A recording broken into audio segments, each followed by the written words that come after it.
Hey everybody, Scoutcrafter here again. Mishmash Monday. Hope you had a great weekend.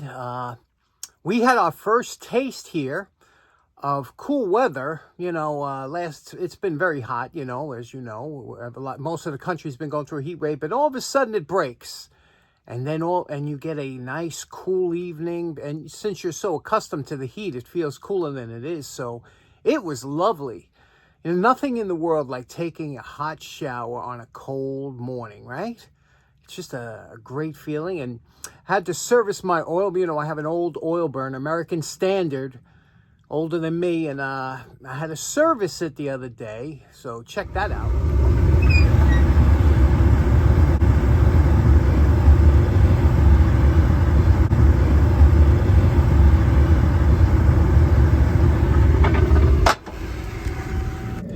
So hopefully it'll be good for the rest of the winter. And so we got a few things planned today. I got a nice restoration coming up. And also we have a pulley to talk about. So let's get started right away. Okay, next up, a lot of you are new to the channel and might be new to doing tool restorations. A lot of you are attracted to these wood handle screwdrivers, as we all are.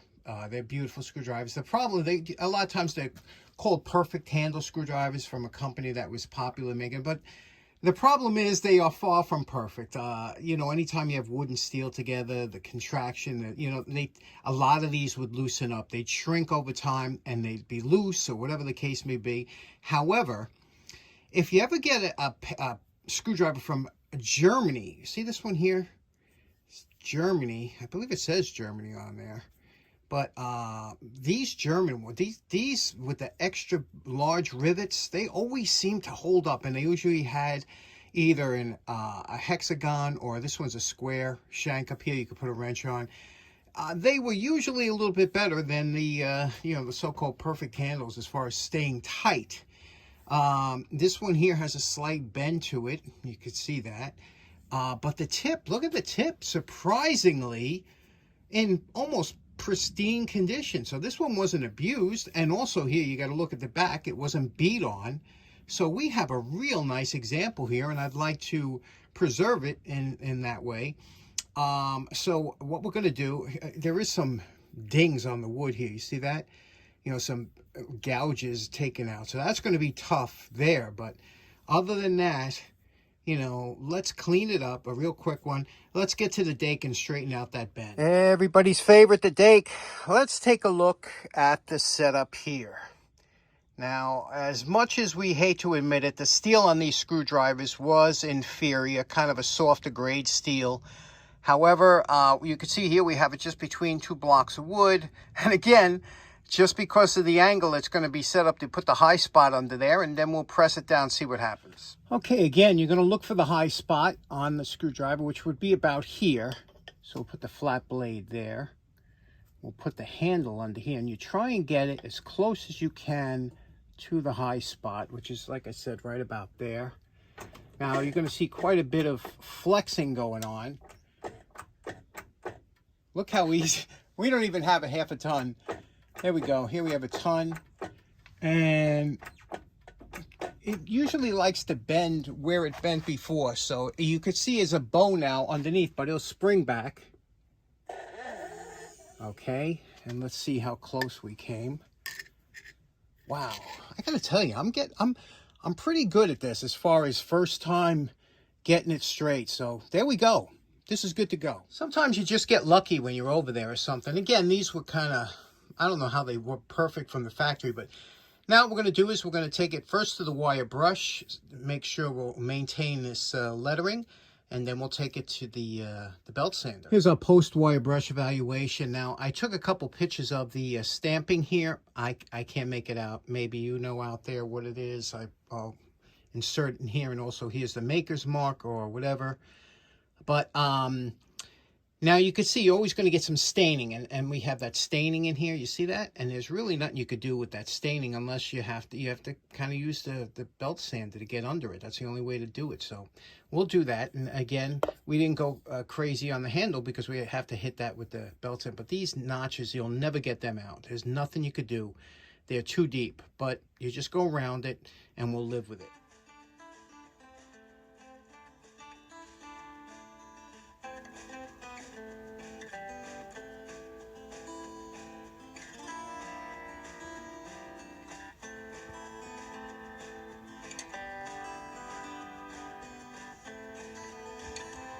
Okay, here's where we're at. We're up to the part where we stain the handles, or do whatever you want. You know, I have so many of these screwdrivers in different shades and colors, but I just want to show you what the initial looks like after the grind. So we did the back up here, very close to the original, the way this came from the factory.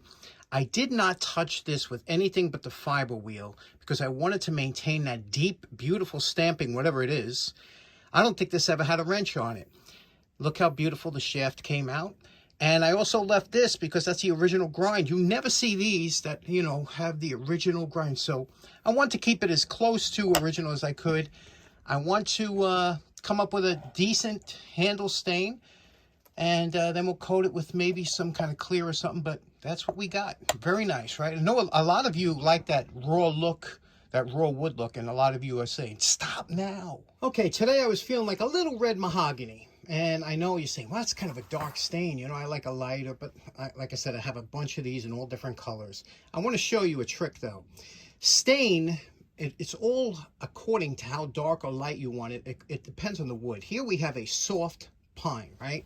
I'm going to take a little red mahogany, put it on the soft pine, and look at that.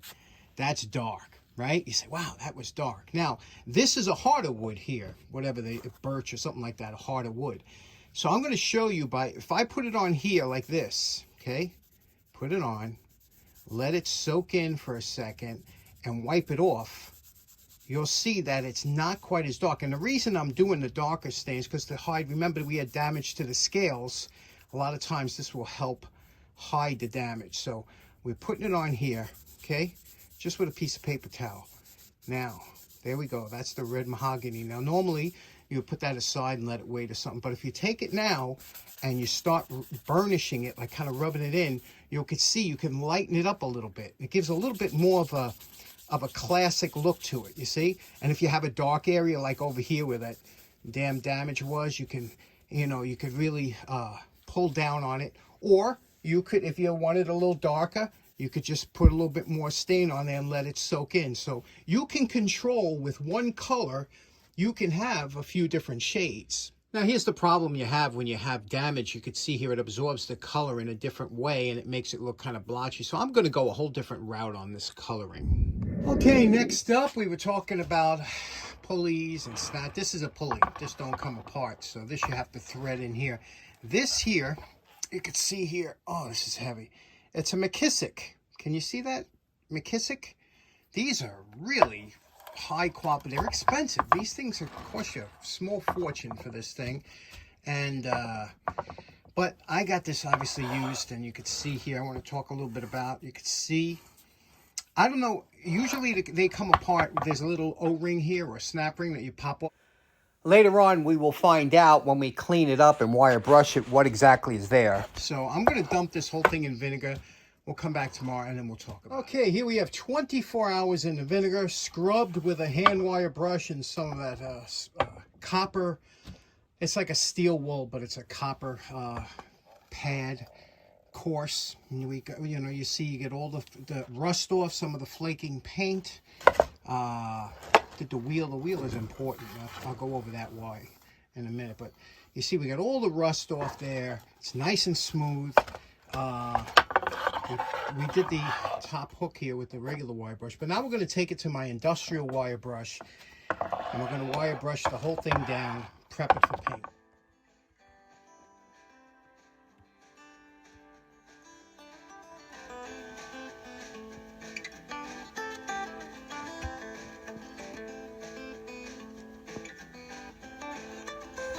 Here we are after the wire brushing. You could see it got rid of all the paint, and now we still have a surface that's uneven and whatever. We're going to hit it with the flap sander with a coarse disc just to rough it up.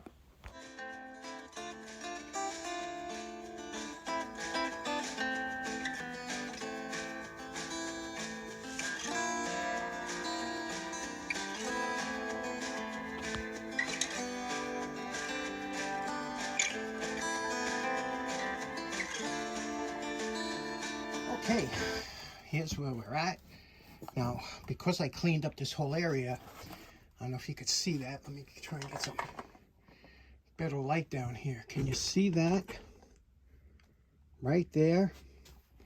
It looks like a split ring, and if I could get a pick right here under it, I might be able to get it. See that? Look at that.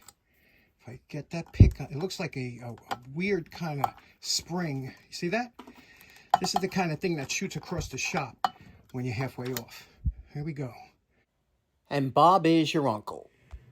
Okay, here's the pin that it rides on. You can see very little wear on it. It was well greased.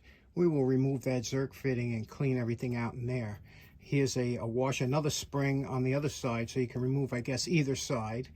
So we have that. Now check this out. This is interesting. Here's the wheel that was in there, and you can see there's roller bearings. Now you got to be very careful when you take out, you see the roller bearings?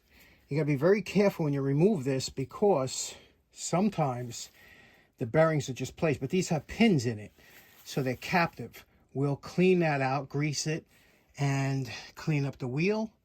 Pretty good so far, huh?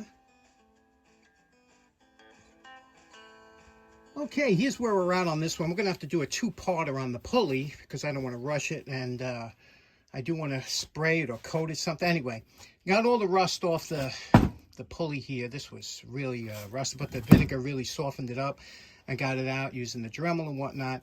Got the rust off of the inside here using my big industrial wire brush. I was able to scoop the whole thing and get that rust free.